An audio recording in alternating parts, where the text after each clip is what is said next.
Good evening, students. Today we are going to discuss your sixth chapter, that is reproduction, the generating system.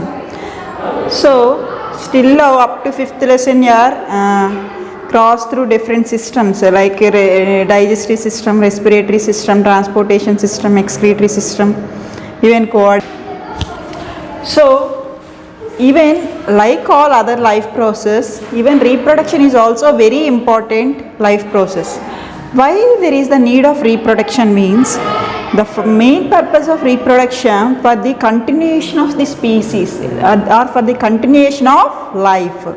So if organisms stop their life by one generation, then there is no life on the earth. But through the process of reproduction, the organisms continue their generations, means the life continues or the life exists continuously by the process of reproduction.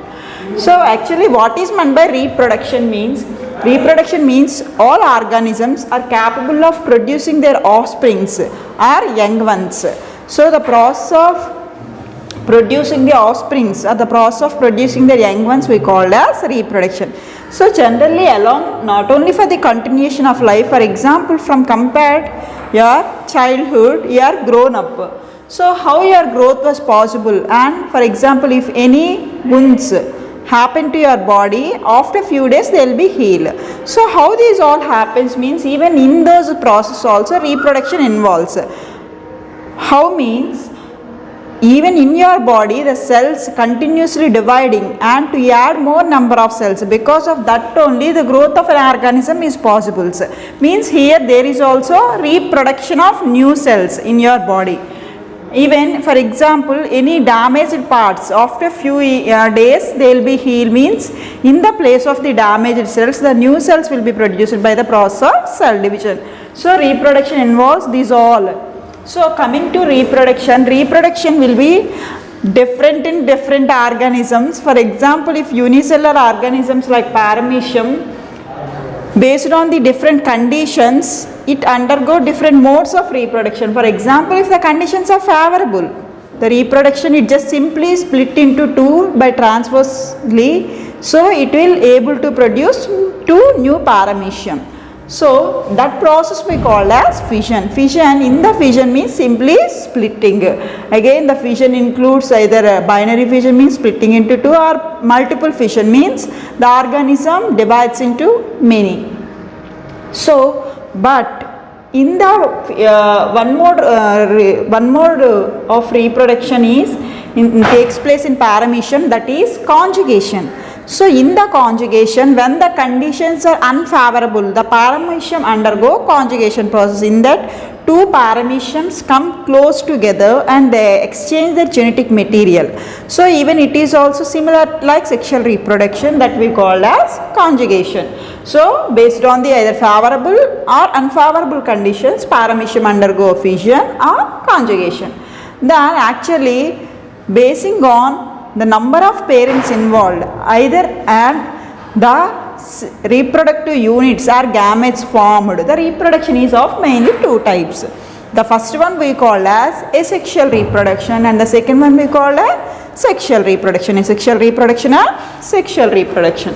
Then coming to asexual reproduction, it always involves a single parent. The reproduction which involves a single parent and there is no formation of gametes at all. Such reproduction we call as asexual mode of reproduction. Means in the asexual mode of reproduction there is only one parent was involved and there are no gamete formation. Such reproduction we call as asexual mode of reproduction. And asexual reproduction is of again different types. For example, the first one in the asexual mode of reproduction, that is fission. It takes place in the organisms like paramecium, even bacteria also. I already told to you fission means simply splitting of the parent organism into daughter organism. So if you take either amoeba or paramecium protozoans, they will be split or binary fission takes place and then from one paramecium to daughter paramecium will be coming, and in the fission, once the reproduction over, there was no existence of the parent. Why? Because parent only here reproduce or divides into daughter organisms. Even coming to bacteria also, in the bacteria also fission takes place. For that best example, even curdling of milk means, generally at your home, what your mother did? Your mother takes some lukewarm milk, and for that she add few spoons of the curd.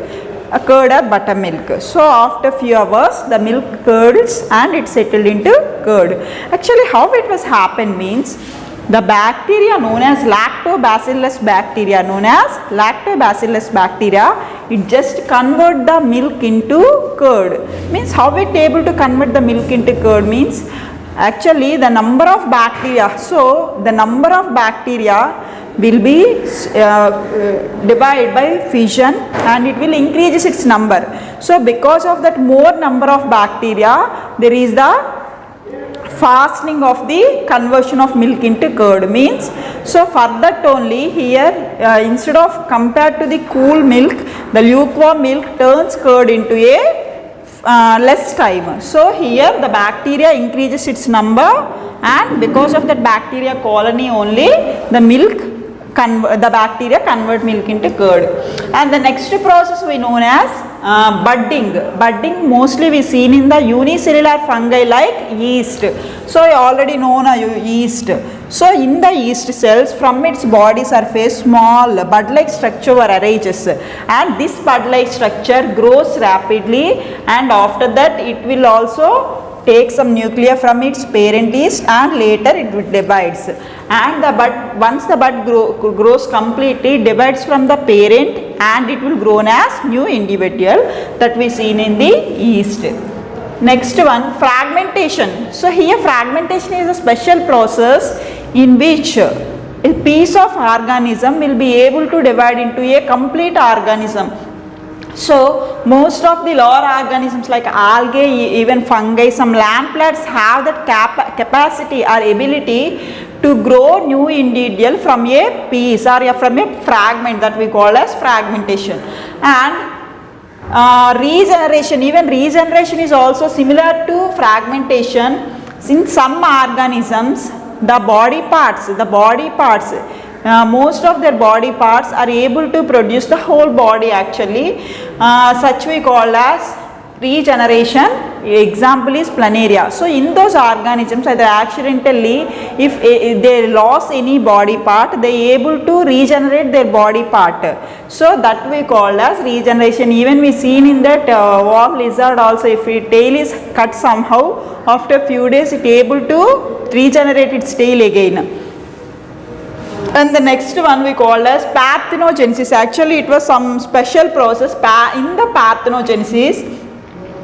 Generally in the sexual reproduction, female gamete fuses with the male gamete to form the zygote. That zygote later develops into new individual.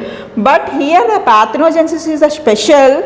Why? Because means in this process the female gamete directly turns into the zygote without fertilization takes place. So mostly we see in the parthenogenesis process in the natural like ants, wasps and bees also. Even for obtaining seedless fruits like seedless grapes, seedless watermelon, these all obtained by because of the process that is we call as parthenocarpy. Even that is also like parthenogenesis only. The next one, for example, the vegetative propagation. Vegetative propagation means generally you all know that the plants, the new plants are formed from the seeds of the plant. But not only seeds of the plant, even generally other than the seeds, most of the plant parts are able to develop into new plants. So if the vegetative part of the plant,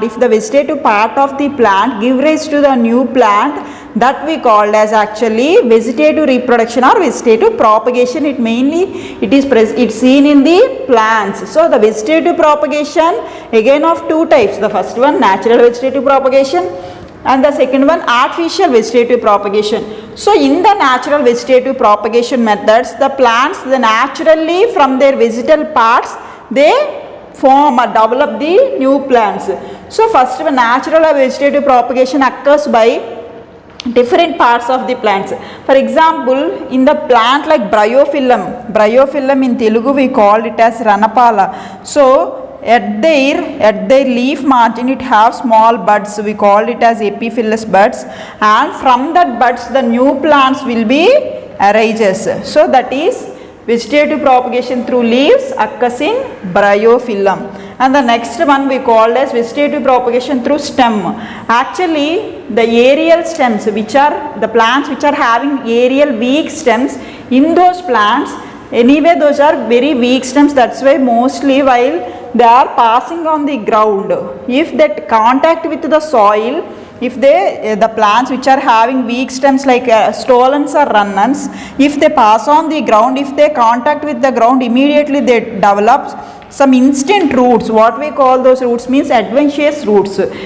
So if the portion of the plant which have adventitious cuts with the parent plant, again it will be able to develop into the new plant. So this we call, mainly we seen in the plants like plants which are having stolons. So the reproduction occurs through stolons means jasmine and strawberry are the example. And next one, bulbs. Even onion also reproduce vegetatively. If we just take the onion and if we keep burrow in the moist soil by developing roots, and it will grow as the new plants, means bulbs is onion is example.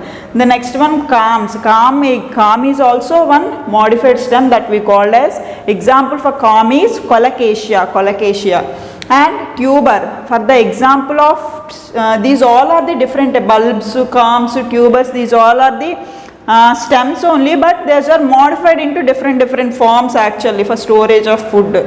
So coming to tuber, potato, on the potato we seen small black dot like structure, what we call eyes of potato.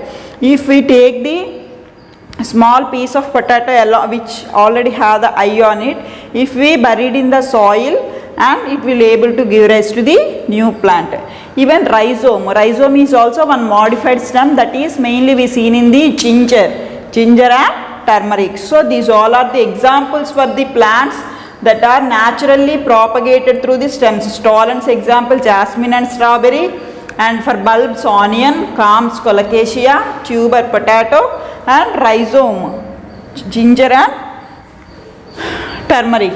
The next one, even some plants naturally propagated through roots also. For example, like carrot, radish, dahlia, these all are the plants which are propagated through roots. The next one, these all actually propagated methods which occur by the plant naturally, but are benefit even we artificially propagated the plant by some methods. So these methods we called as artificially propagative methods, and that propagation we called as artificial propagation. So in the artificial propagation mainly three types are there. Traditionally artificial propagation, first one we call as cutting, and the second one we call as layering, and the third one we call as grafting. So first one, cutting. So in the cutting it is actually very commonly we see in the cutting process in our daily life. Generally most of us how we grow the new plants like even hibiscus, rose, means simply we cut the stem and just we keep the portion of the stem in the moist soil. After few days it will develop its own roots and grown as the new plant. So in the cutting we select one of the branch from the plant which have at least one node. So we after separating the branch from the plant, if we just grow the branch of the plant in the moist soil, it develop its own roots and it grown as the individual plant. So mainly we seen in the cutting like hibiscus and rose. The next one, layering. So in the layering process we select one of the branches from the plant, we just bend the plant towards the ground and we keep some of the portion of that branch into the soil, and the tip of the branch should be exposed above the ground in such a way that even sometimes to bury the portion of the branch we just keep support like stone or something. So after few days the part of the branch which we buried in the soil, it will develop its own roots or adventitious roots, and after that we separate that branch from the parent plant and it will be grow again into the new plant, that we call as layering. And the next one, grafting. This is actually the most useful method of artificial vegetative propagation, through which we will get the plants with the desirable characters. Means in the grafting method we are selecting two plants. So for example, in your garden one plant gives the fruits which are bigger in size, but those are not tasty. At the same time, one more plant, one more tree which gives the fruits, those are very tasty but smaller in size. So we want to get the fruits which are either they are very tasty in nature, at the same time their size is also little bit big. So at such cases, means if we want two different desirable characters within the same plant, then we go for the grafting method. In the grafting method we select two different plants actually, and in the two plants, the plant in the grafting method we grafted the branch of the one plant over the stem of the another plant. So we take two plant parts here actually, the plant which have the roots and present in the ground, that plant we called as, the plant portion we called as stalk, and the portion of the stem or the portion of the branch of another plant which is grafted over the stalk we called as scion. So these two names are very important, first one scion and the next one stalk. So scion is inserted into the stalk plant. After that we wrapped the thread and polythene cover over it. We wrapped the polythene cover with the thread, and after that after few days these two stems of the two different plants continue their growth and grown as the single plant. Their two stems join together after few days and they grown as the single plant. So here the grafting is mainly used to produce the flowers and fruits from the very young scion. Actually after growing some stage only the scion able to produce flowers and fruits, but because of the grafting technique, even the stem, even the very early stem also, early scion also able to produce flowers and fruits. So for grafting different flowers and varieties of fruits and flowers are produced. Mainly we used in mango, apple, rose, even citrus also. But these all methods are artificial vegetative propagation. These all are traditional methods. But the advanced, the modern artificial propagation method is nothing but tissue culture. A very useful method in the propagation of the plants.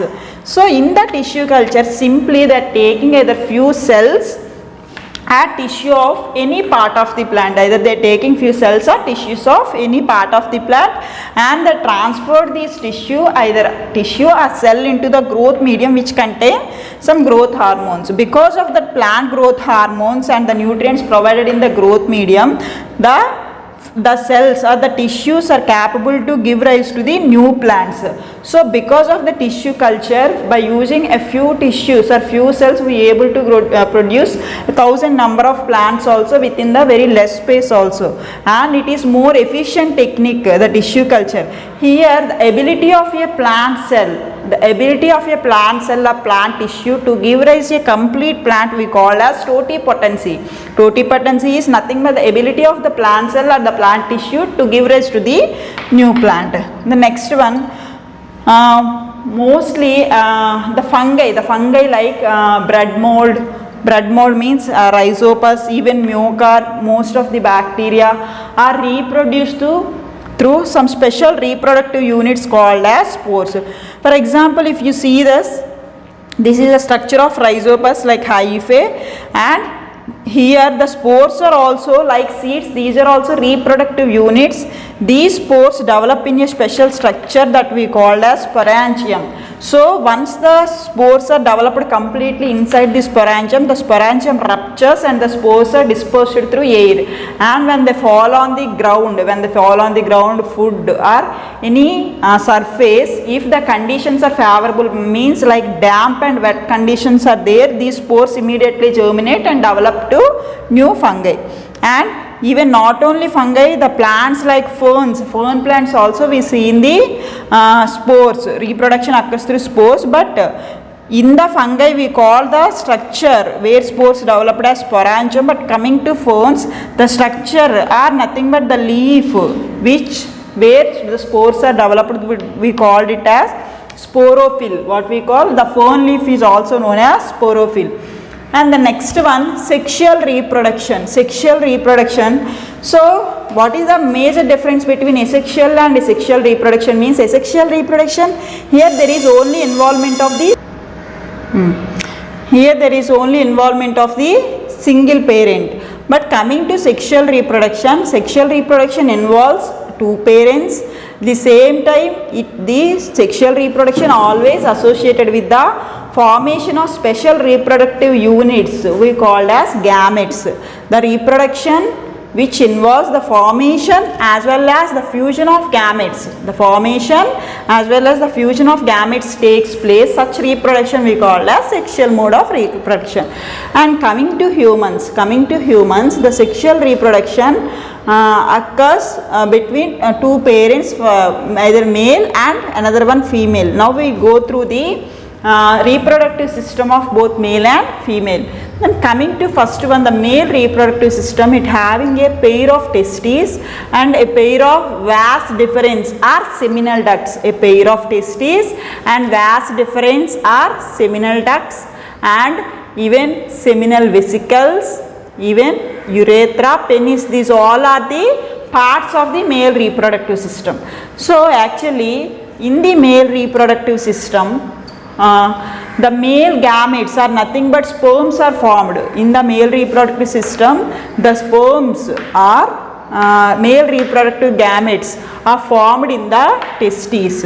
So the testes are located outside of the abdominal cavity in the men, and these testes are located in the pocket like structure we call as scrotum.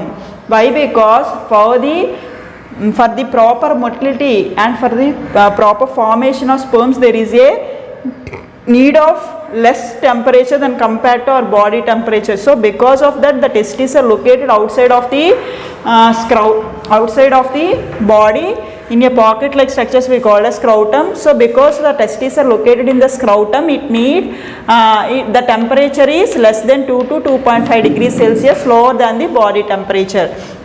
And inside the testes are highly coiled and form a tubule like structure we call them as seminiferous tubules. Actually the sperms within the testes formed in these seminiferous tubules.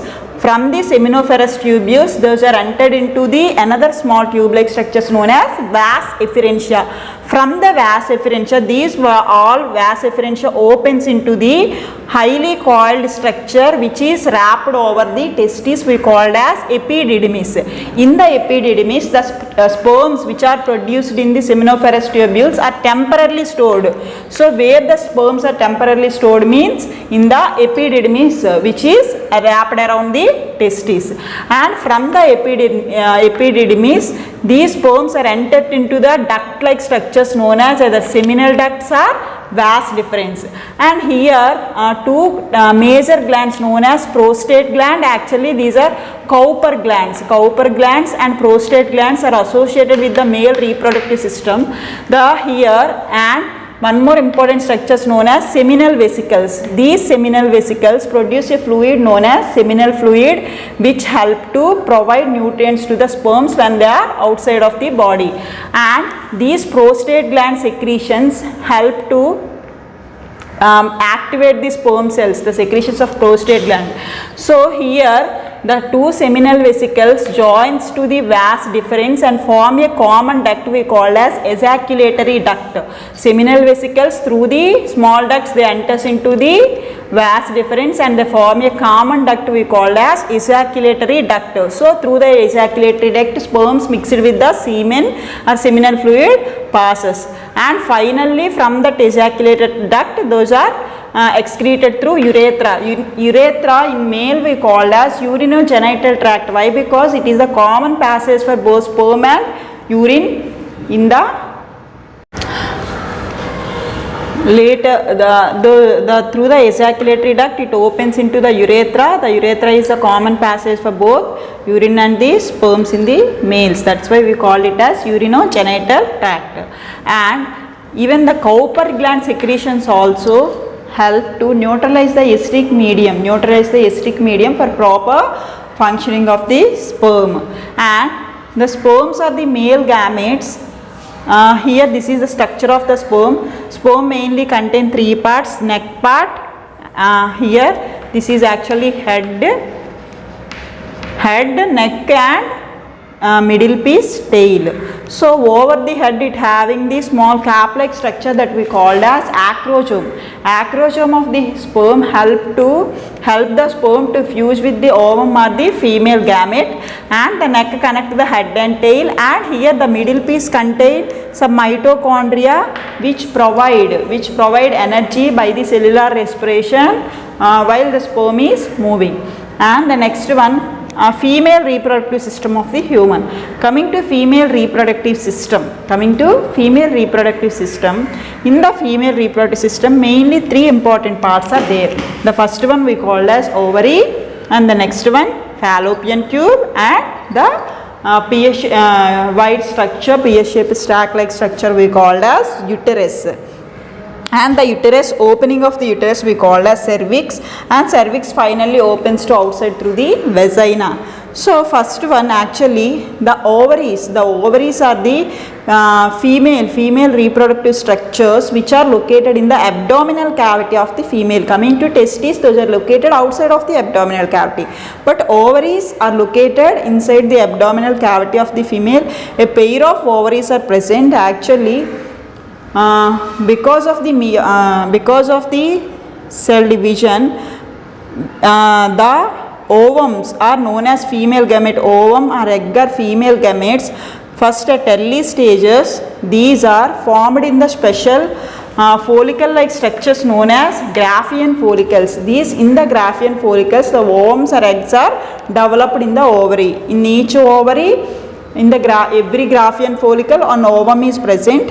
So once the ovum gets matured and developed in the Graafian follicle, it reaches to the surface of the ovary and it just release it to outside. Once the ovum or egg is released, that process we call as ovulation. So the release of egg or ovum, from the ovary we call as ovulation, and from the ovary the ovum or egg enters into the narrow tube-like structures known as fallopian tubes. Even the fallopian tubes we also call as oviduct. Why? Because from the ovary the ovum passes through the fallopian tubes.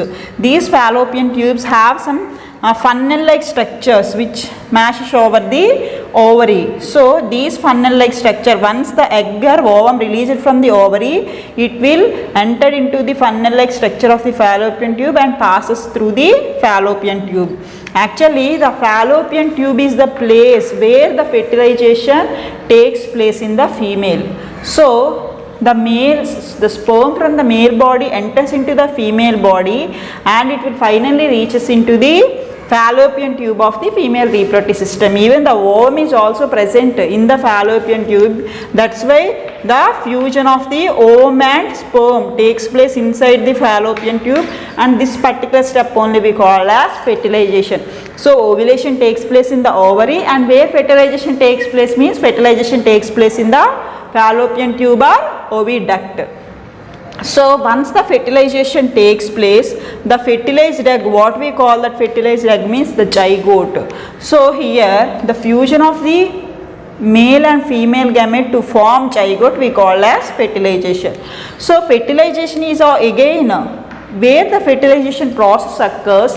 Based on that, it is of two types. The first one we call as external fertilization, the second one we call as internal fertilization.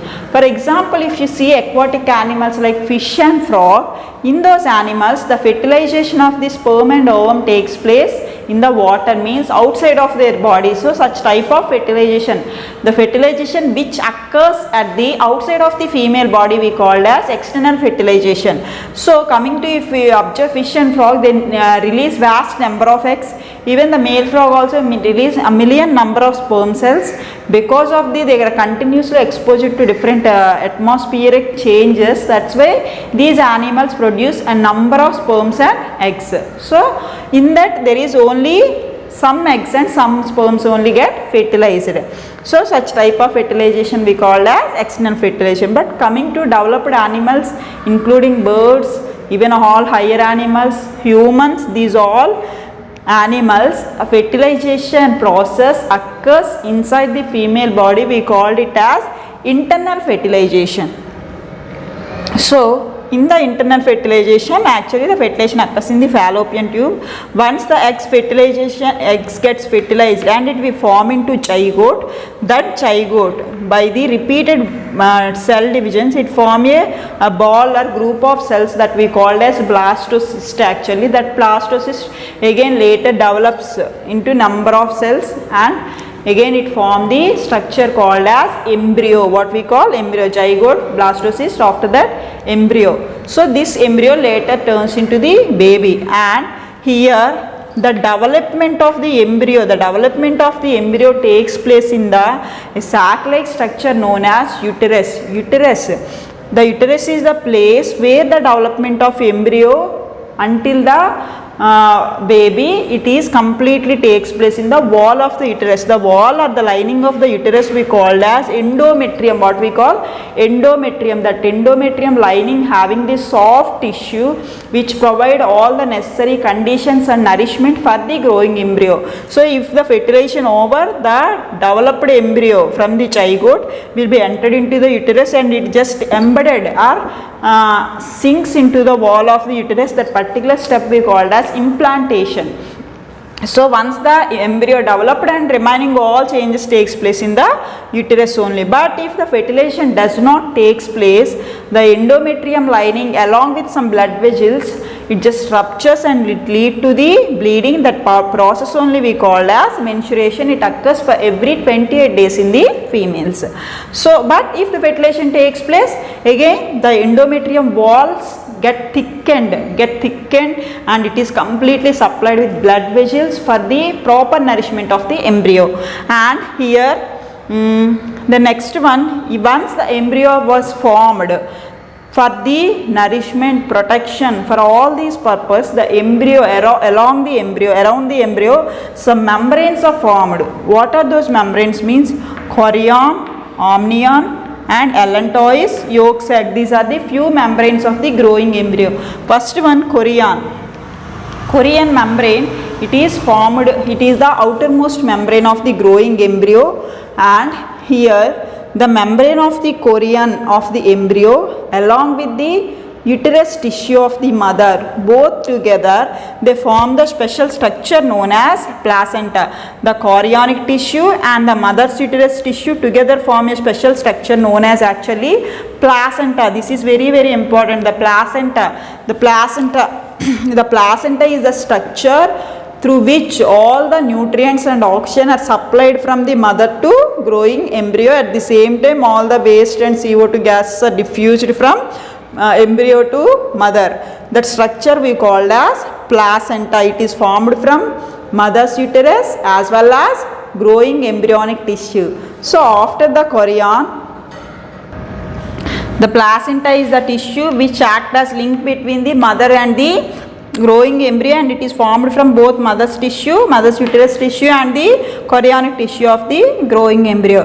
And after that, the growing embryo around itself form another cavity or membrane we call as amnion, and the cavity in the amnion we call as amniotic cavity, and this amniotic cavity is completely filled with the fluid we call as amniotic fluid.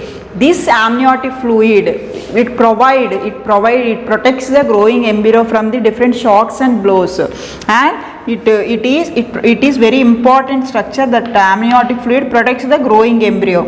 And after that, even the allantois is also one more membrane formed by the growing embryo, and yolk sac. This yolk sac does not, it is also one membrane, but it does not place any specific role in the humans. And here umbilical cord, this umbilical cord is the tube like structure which connects the embryo with the placenta. Umbilical cord connects the placenta with the growing embryo.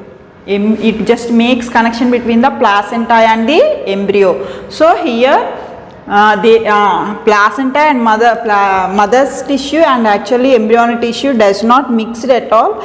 They are completely divide, but only through the diffusion, nutrients, oxygen, CO2, waste molecules, these all are diffused into and out of the embryo. And after from the third month of the pregnancy, the embryo we called as fetus. From the third month of pregnancy, the embryo we termed as fetus. In the fetus, the baby is clearly gets its shape, means it just develop all the body parts. From that, the body parts increase their size. So from the third month of pregnancy, the embryo we called as fetus. And for complete development of baby until the childbirth, it takes some time. That particular time period we called as gestation period. What we call gestation period, it is different for different animals, but coming to humans it is either 280 days or 9 months.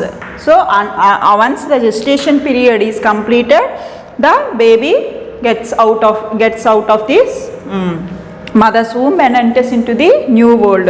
Once the 9 months gestation period over, the muscular layers, the muscles of the uterus contract rhythmically and to help to push the baby outside. So that we termed as the labor pains. So because of that labor pain, actually it is good sign.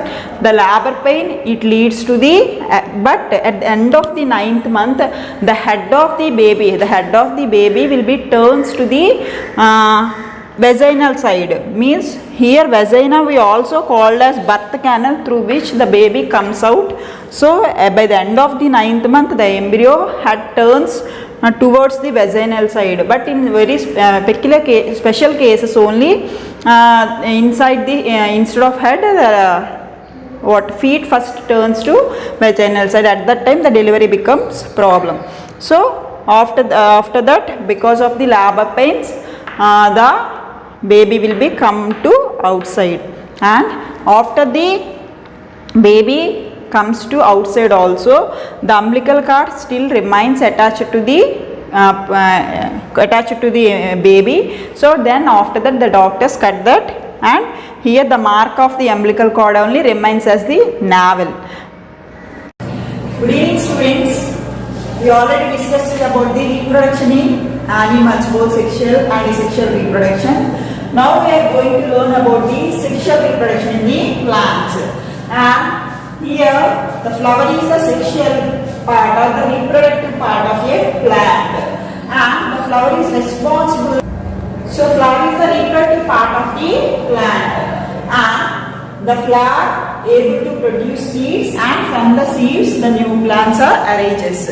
And along with the vegetative propagation, the sexual reproduction plants occur through the flower. And what are the different parts of the flower? To learn about the different parts of the flower, here we see the example of the flower, that is datura.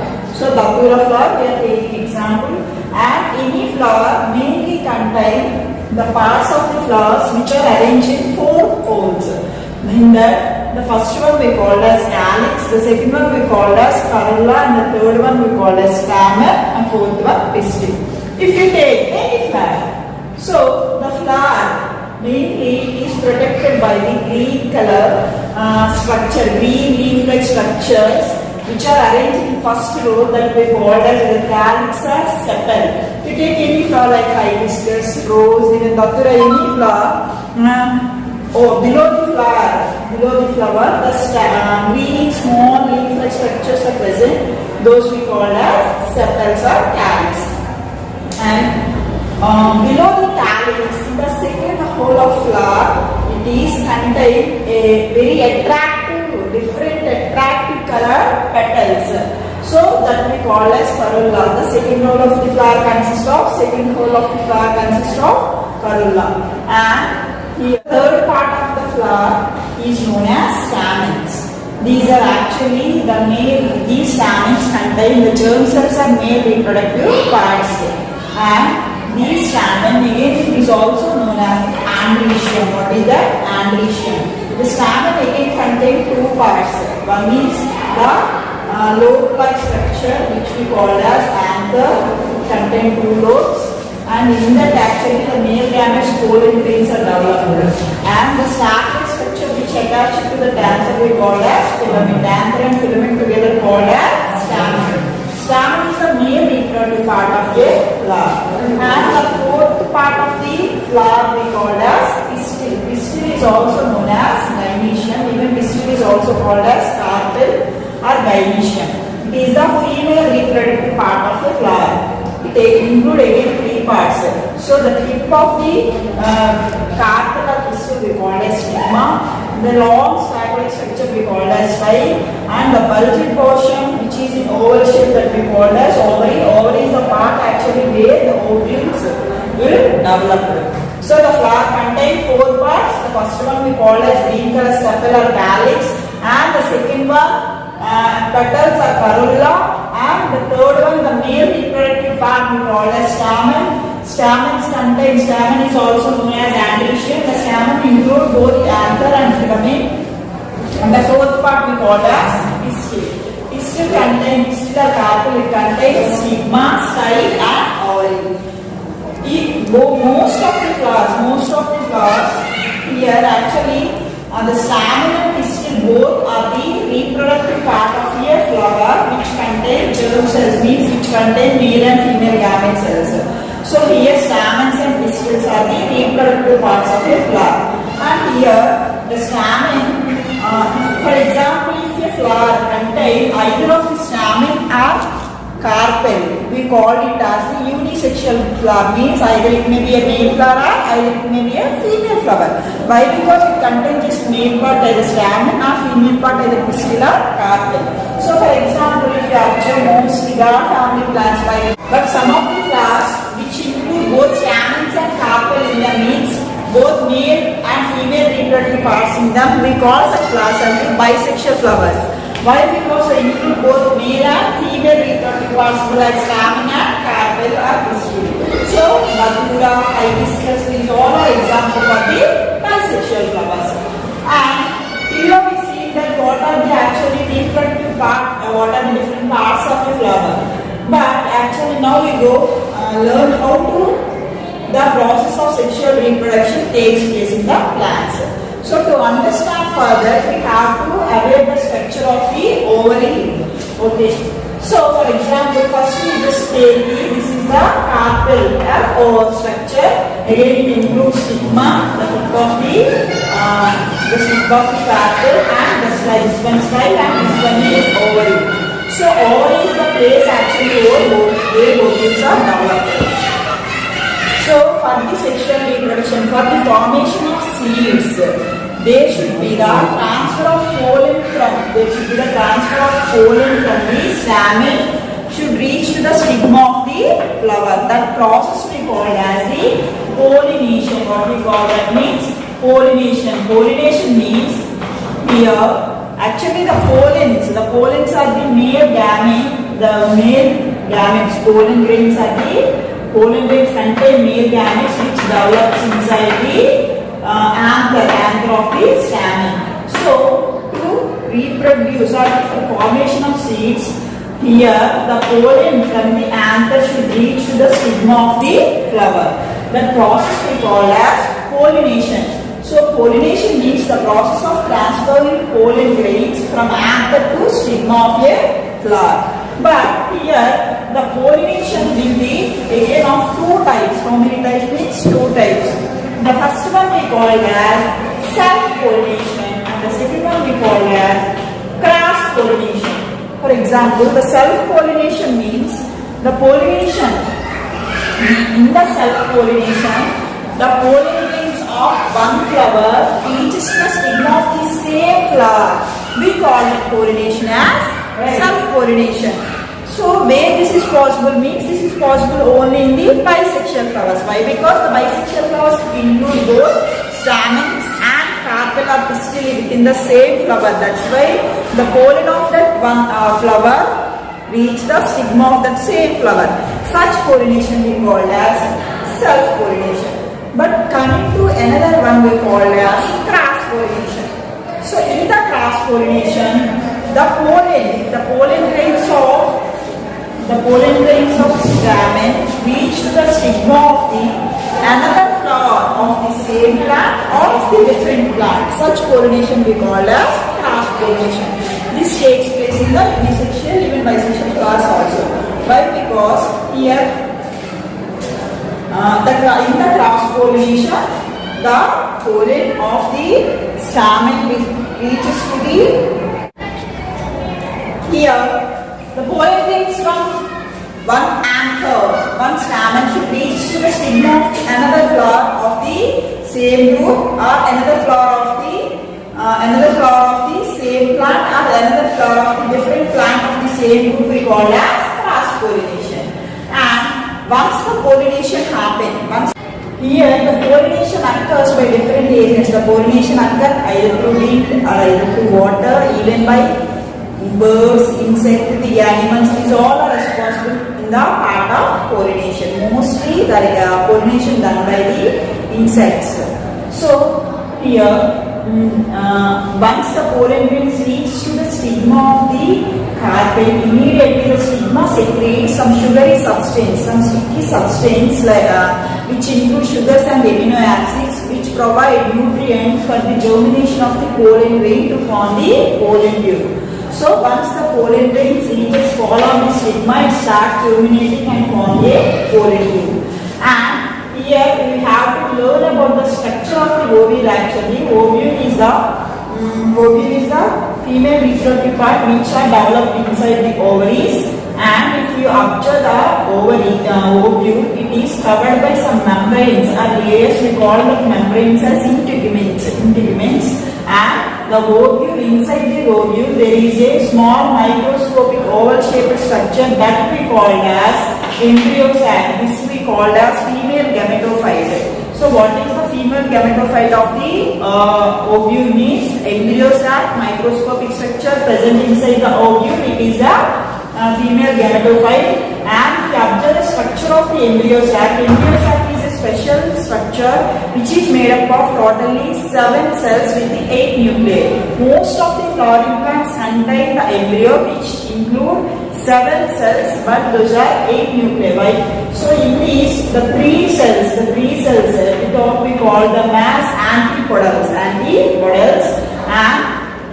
here in the central there is a special cell we call as central cell, which include 2 nuclei, 2 polar nuclei. It is one cell only, but it includes 2 nuclei that we call as central cell. And here at the opening end where the pollen tube enters into the ovule, embryo sac, at that side again 3 cells are present. In these 3 cells, the middle cell, central cell we call as egg cell, and the surrounding 2 cells which are adjacent to the egg cell we call as synergids. These synergids takes place a role in fertilization process. Okay, now we will see that. So this is the structure of embryo sac. Embryo sac is a special structure that includes 7 cells with 8 nuclei. In the 7 cells, 3 are antipodals and 1 is egg cell, 2 are synergids, and the middle central cell contain 2 polar nuclei. So here we have to mainly remember central cell and egg cell. And once the pollen grain fall on the stigma, it just germinate and form the pollen tube. This pollen tube passes through the style of the carpel and finally reaches to the ovule. And this pollen tube contains 2 main nuclei. The pollen tube contains 2 main nuclei actually.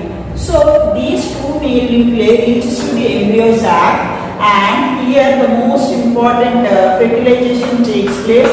Just listen all of you carefully. You already know that fertilization means the fusion of the male and female gamete. Fertilization is the process, the fusion of male and female gametes form zygote. So here in most of the flowering plants, the fertilization occurs two times, occurs twice or two times. So that's why we call this fertilization as double fertilization. What we call the fertilization? Double fertilization. How the double fertilization means? Just look carefully. In the first fertilization process, one of the male nuclei fuses with the one of the male nuclei of the present in the pollen tube fuses with the egg cell.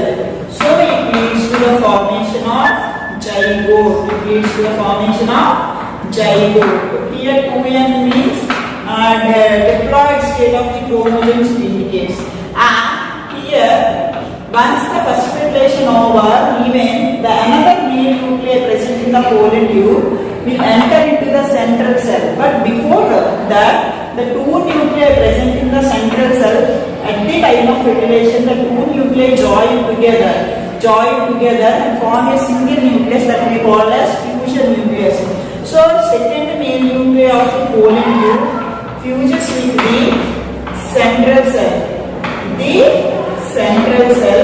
And to form a special cell we call as endosperm nuclei, endosperm cell. Even in old books it is represented as pen. Why? Because pen means primary endospermic nucleus. But in new books they given pack means primary endospermic cells. So here the fertilization occurs two times in all the flowering plants. Most of the flowering plants, in the first fertilization, one of the main nuclei of the pollen tube reaches to the egg cell and fertilizes the egg cell to form the zygote. This zygote later develops into the seed. And the second male nuclei present in the pollen tube reaches the central cell and fuses the special structures known as endosperm. And this endosperm provides nutrients once the seed is germinating. Once the seed is germinating, the endosperm provides nutrients for the growing embryo. So most of the seeds, while they are developing, by the development process, the embryo utilizes most of the food present in the endosperm, such seeds. So they contain little or no amount of endosperm. Such seeds we call as non-endospermic seeds like castor beans. But if you take the corn seeds, these corn seeds, in those seeds, most of the endosperm still remains after complete development of the seed. Such seeds we call as the endospermic seeds. And here, during the seed germination, once the fertilization over, the zygote will develop into seeds. Means here, what are the changes takes place? Means here, the ovule will develop into seed.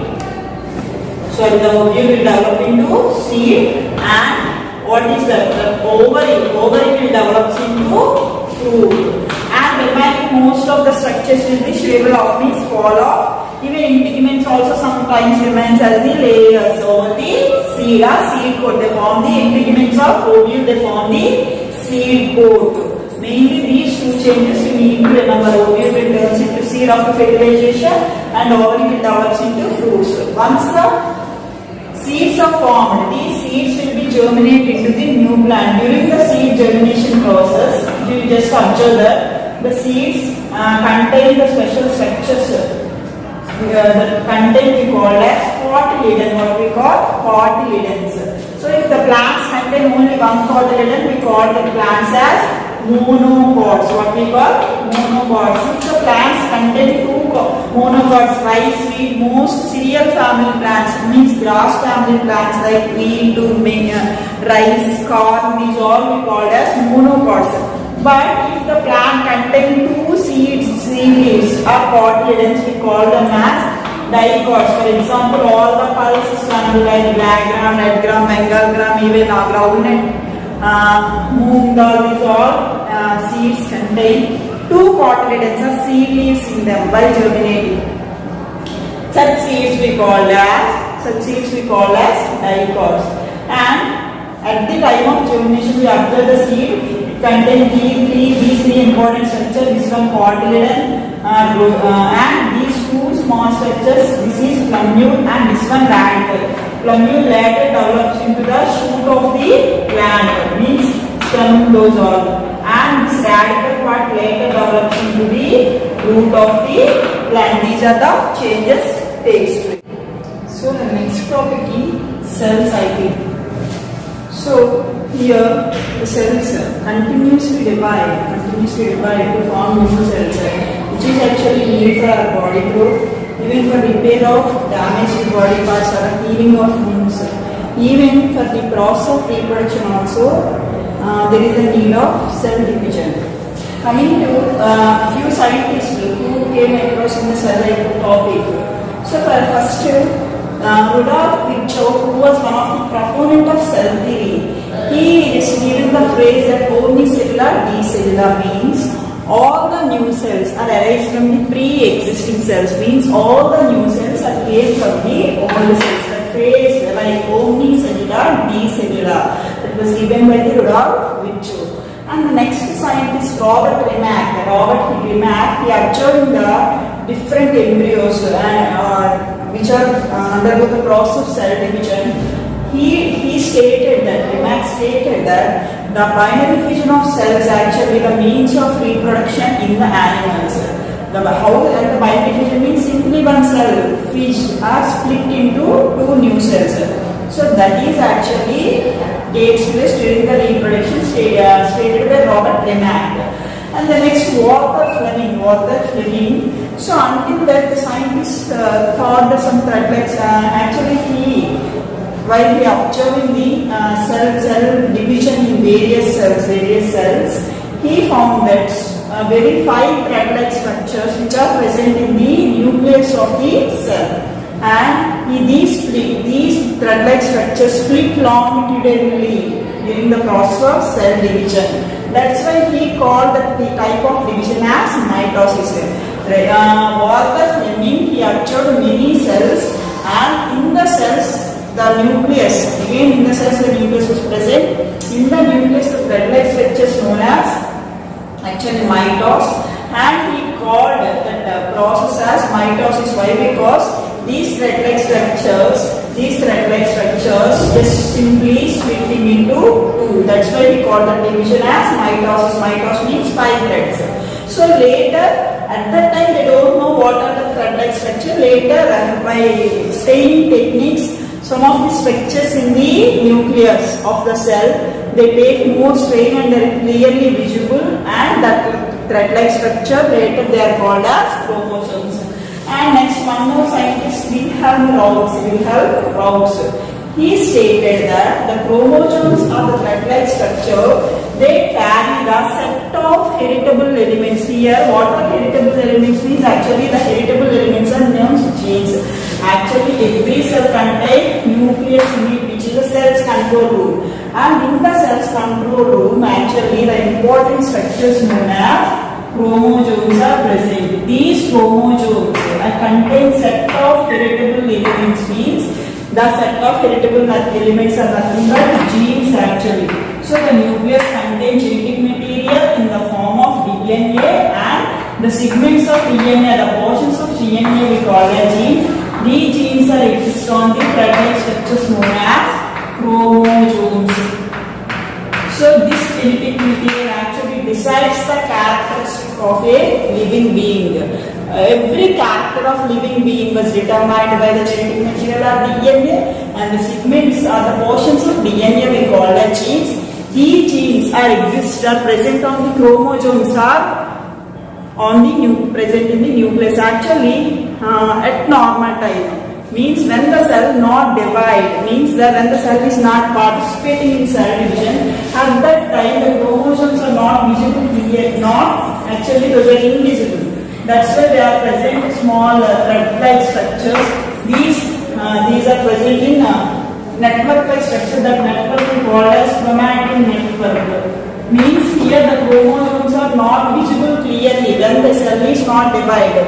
They are present in how the threads are rolled indiscriminately, how the cells are rolled in just a mass and network of threads that we call as chromatin network. But only the process of cell division, the chromatin network threads, they become shortened and they turn into the chromosomes. So I hope all of you clear what are chromosomes and what are genes. So Wilhelm Rauch stated that these chromosomes only carry heritable elements or nothing but genes. And next, August Weismann. So scientists they thought that actually every living being contains a specific number of chromosomes. For example, if you consider human being, a human contains 23 pairs of chromosomes. How many chromosomes? 23 pairs means totally 46 chromosomes. So if you take any human being, in the human being species, every human being the same number of chromosomes means by his observations, August Weismann observations, he stated 2 points. First one, what is first one means? Every living being of same species contain the same number of chromosomes, means all human beings contain one number of chromosomes.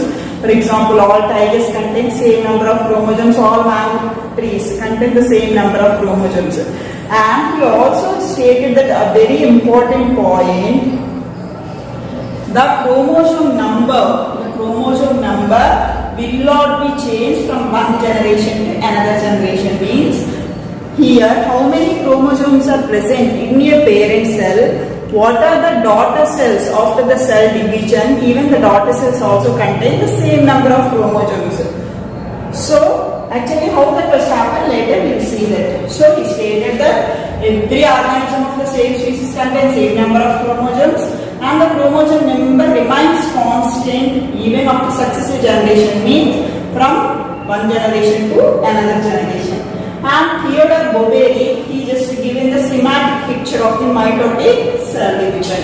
And next, even most of you are aware of that these two scientist names may be heard that which are actually the founder of modern genetics, actually whose discoveries made to reveal the structure of DNA, means the nucleic acid present in the nucleus of a cell that we call as DNA, means deoxyribonucleic acid. That DNA structure which is having double helical structure, that was revealed by the two scientists James Watson and Francis. These together, just after the discoveries, they give the structure of the DNA like double helical structure and what are the different sugars present in it, everything given by the James Watson and Francis Crick.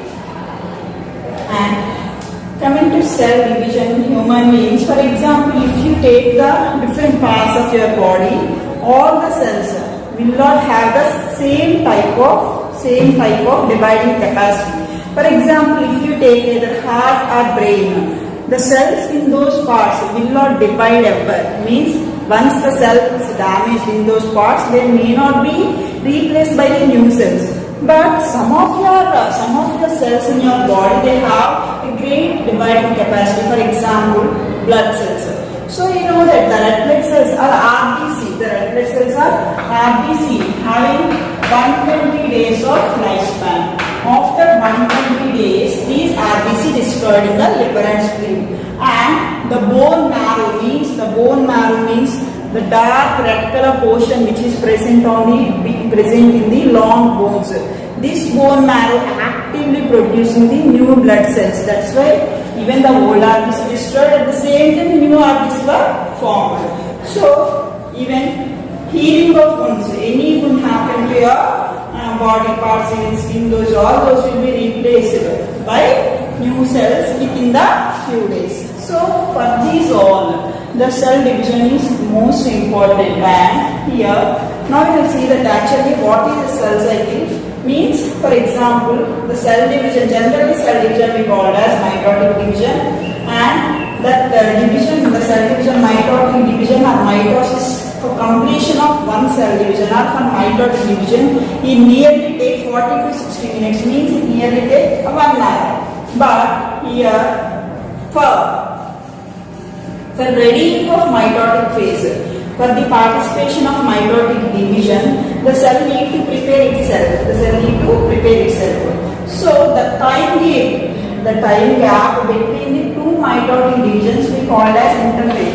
For example, how you study intermediate between the SSC and graduation means. So between we call as intermediate. So in the same way, the phase or the time period between the two mitotic divisions we call as the interphase. In the interphase, the cell is ready to undergo different changes to participate in the mitotic cell division. Okay, so again the interphase mainly divided into three steps.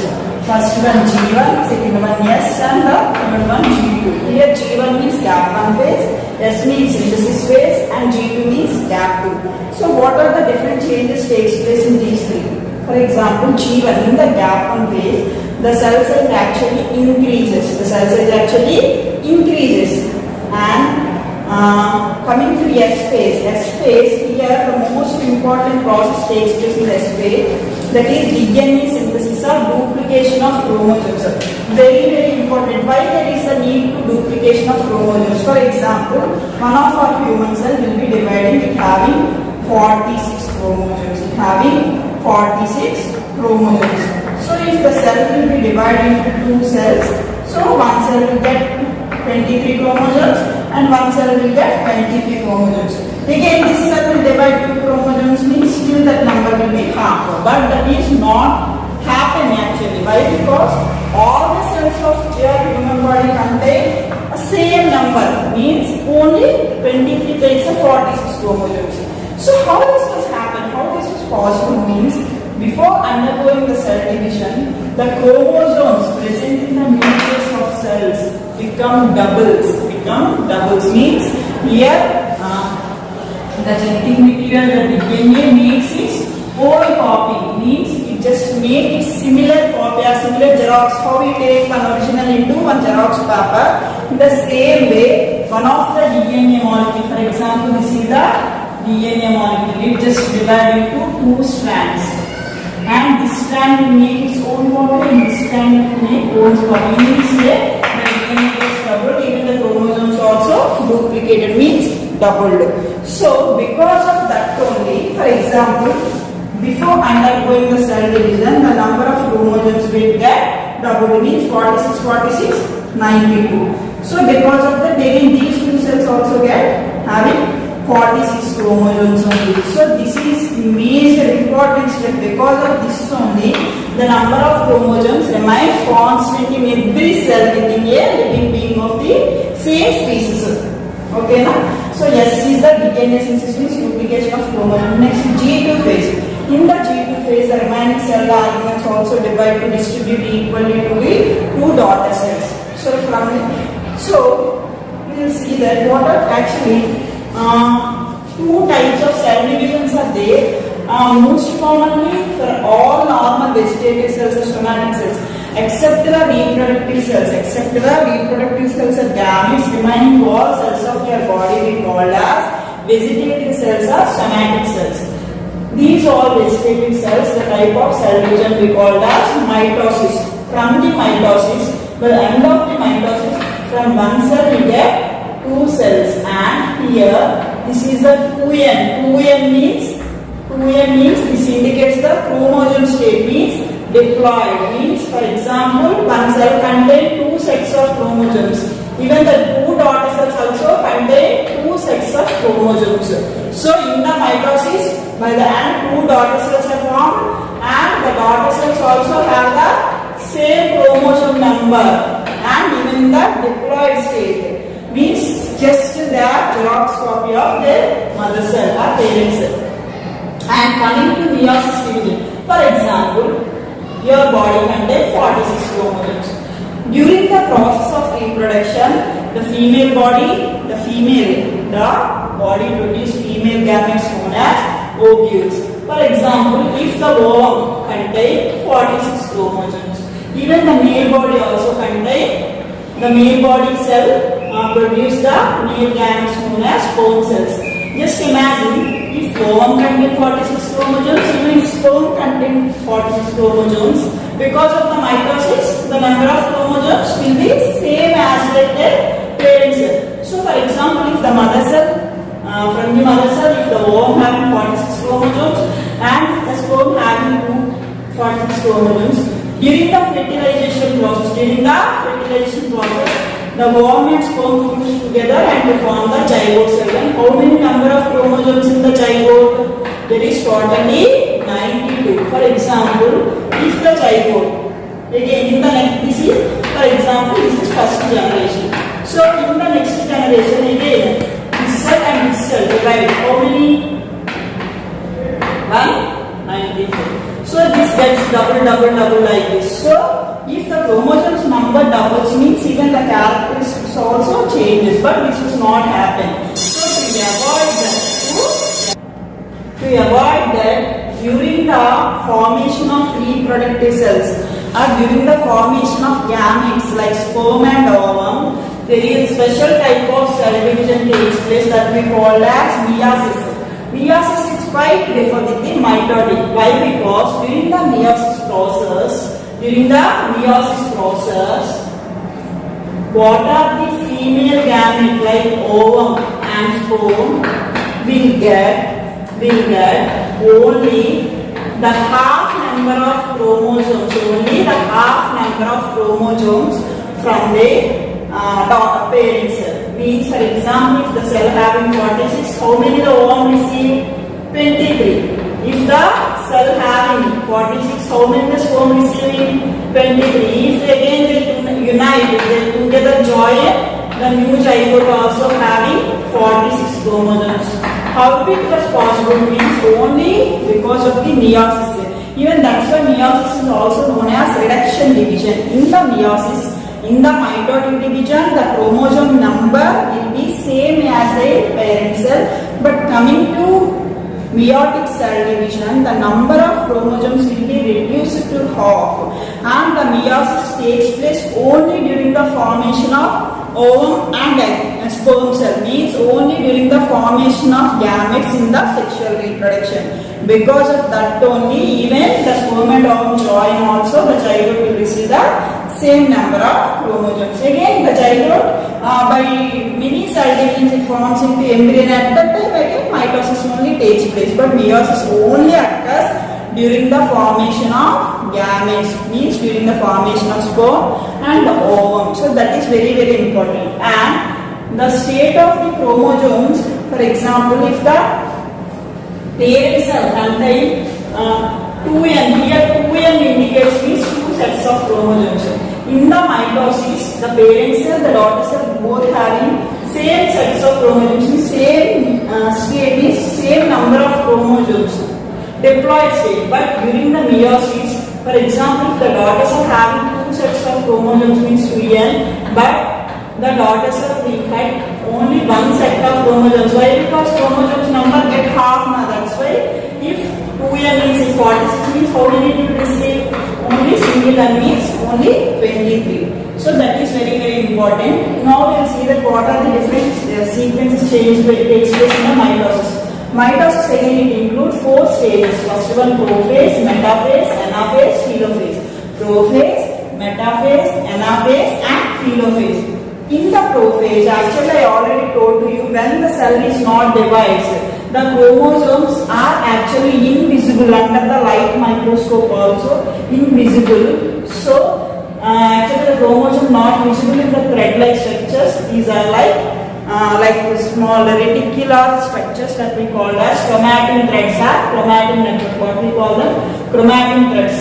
So when the cell enter into the mitotic division at the prophase time, these chromatin network like structures, they become condensed and they become shortened to form the thread-like structure, clearly visible thread-like structures. We call them as chromosomes, that we call as chromatin threads. These are we called as chromosomes.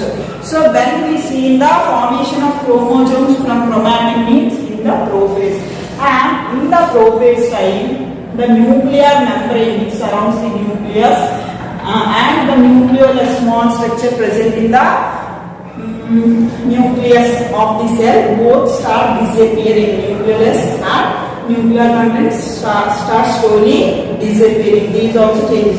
Chromosomes thicken, shorten and condensed, clearly visible as thread-like structure, and nuclear membrane and nucleus start disappearing.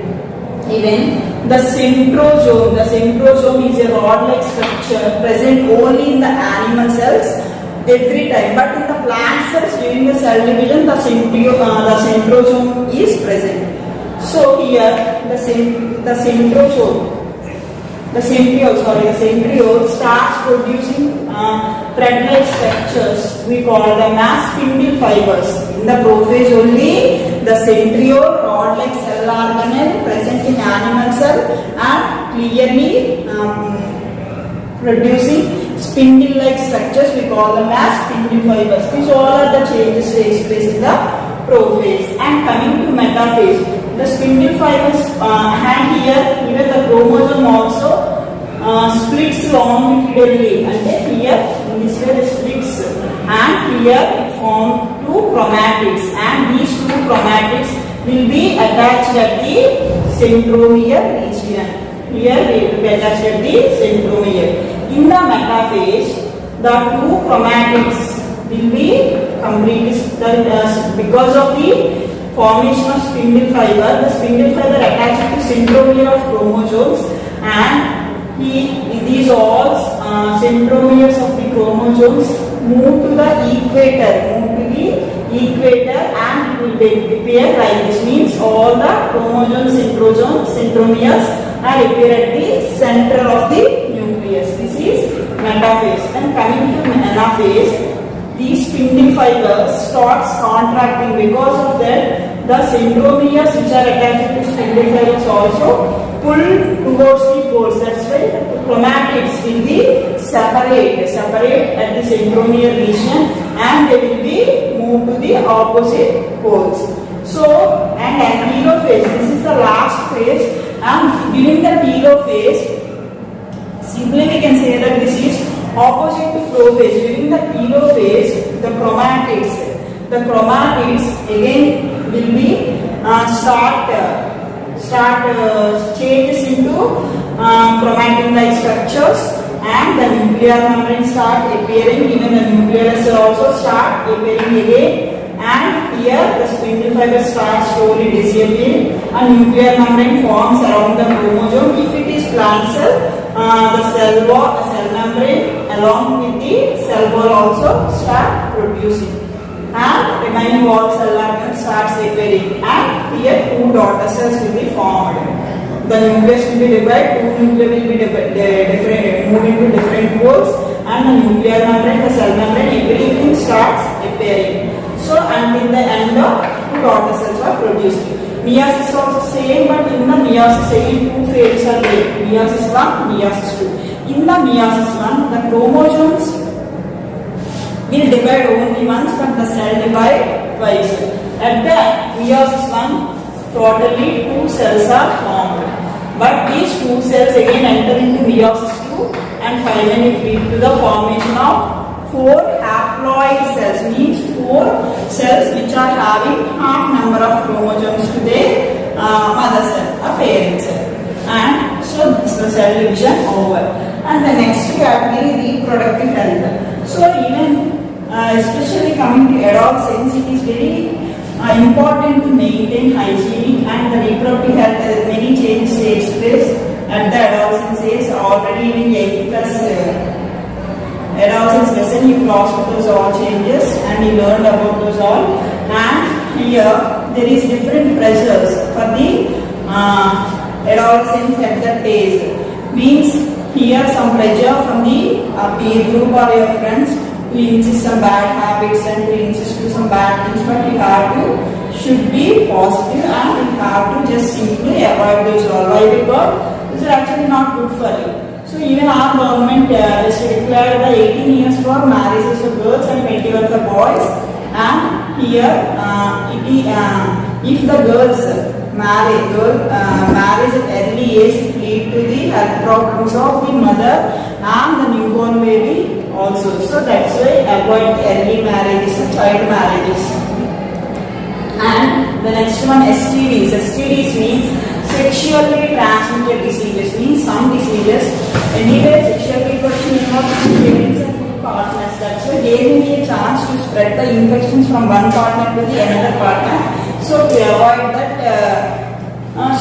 because of that, some diseases may also disease may also arise. Those we call as sexually transmitted disease. In these, some diseases are bacterial and some are caused by the virus.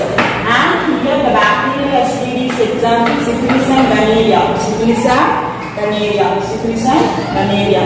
And AIDS is caused by AIDS is also one of STD, means one of sexually transmitted disease. Even it is also caused by the infected mother to child, and by using infected syringes and infected the person whose blood is infected with HIV will transfuse to the healthy person. Even that person also can have the chance to get the AIDS. So HIV mainly caused by the sexual transmission by using infected syringes and infected things, and mainly because of the blood transfusion. These all are the conditions. And the next one, AIDS is caused by the HIV virus. AIDS means actually not a disease, it is a syndrome. Syndrome means group of diseases we call as syndrome. AIDS means acquired immunodeficiency syndrome.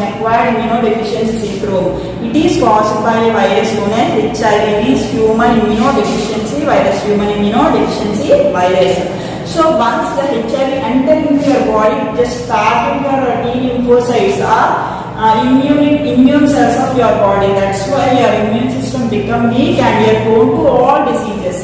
So that person will be just attract all type of bacteria and virus to cause different infections. So because of that, many diseases lead to that person. That condition only we called as AIDS, acquired immunodeficiency syndrome. So it is till now there is no cure for the HIV AIDS, and there is only prevention is only the cure. And so coming to cases of HIV, we are very actually by the 2011 statistics, the Andhra Pradesh and Telangana are in the first and second stage of the HIV patients, and later followed by Maharashtra and Karnataka. ATM means first one Andhra Pradesh in the HIV cases, Telangana, Maharashtra and Karnataka. And to provide proper medical help to the HIV patients, our government introduced some ART centers, means antiretroviral therapy centers. This provided some medical help or medicines, supply medicines to the HIV patients. And ASHA means accredited. Most times in public examination we ask that what is ASHA? ASHA. What is that? ASHA. ASHA and accredited social health activists. These accredited social health activists, these are mainly provide awareness among the people for causes and symptoms of the HIV or AIDS. Even Red Bell Express, which was conducted in the schools to create awareness. Even 1st December, they just first of December it is the AIDS day, means just it is the day to conduct awareness about the AIDS. And the next one, birth control methods. So preventing pregnancy by preventing fertilization, that we call as contraception. So preventing the pregnancy of a mother by preventing the fertilization process we call as contraception. And any device or anything what we use for contraception or preventing pregnancy, that we call as contraceptive method. And in the contraception we are using some of the physical things, chemical, even surgical. Even physical contraceptive devices are condoms and diaphragms for men and diaphragm for female or women. And chemical contraceptive methods are hormonal pills. These hormonal pills are special for both men and women. These simply either kill the egg cell or sperm cells, and the cells which can kill the sperms we call as spermicides. Spermicides are the hormonal pills which can help to kill the sperms. And the next one, surgical contraceptive methods. Surgical contraceptive methods, again it is of two types. In the surgical contraception, they simply, in the males, they remove the vas deferens. as sperm ducts. They cut the two ends of the vas deferens. After that, they tied. So that method we call as vasectomy. Vasectomy means cutting and tying the ends of the vas deferens. Vas deferens of the man. This is for men. And pubectomy. Pubectomy in the female, they cut the ends of the fallopian tubes and after that they tie both the ends. Here vasectomy used to prevent the sperms to enter to pass into the vas deferens, and pubectomy helps to stop the entry of the ovum to the oviductal fallopian tube. So pubectomy is a very important. Pubectomy for female, vasectomy for male.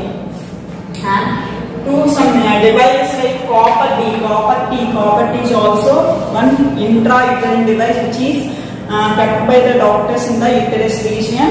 These intrauterine devices are very effective in preventing the pregnancy.